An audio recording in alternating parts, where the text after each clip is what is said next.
En décembre dernier, 2 mois seulement après leur rencontre, elle part le rejoindre au Maroc pour les vacances.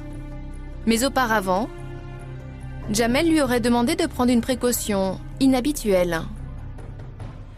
Il m'a dit en fait, il faut que tu aies un visa.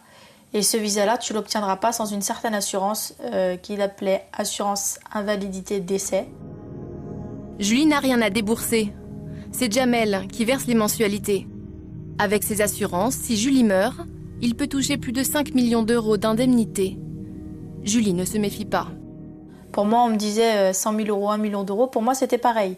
J'avais pas du tout la notion que c'était une somme énorme. Quand j'ai signé ces contrats-là, pour moi, c'était oui, bon bah c'est si un jour je meurs, il touchera de l'argent. Mais pour moi, c'était pas possible qu'il m'arrive quelque chose, puisqu'il était mon ange gardien. Il faisait 2 mètres de haut, 2 mètres de large. Il avait tout du protecteur. Donc oui, je signais les yeux fermés et en étant très confiante. Julie a-t-elle été trop naïve?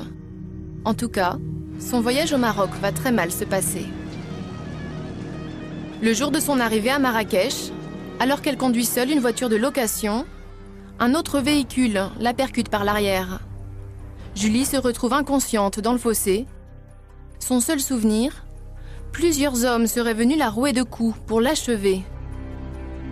Jamel viendra la voir à l'hôpital de Marrakech, mais de retour en France, Julie perd sa trace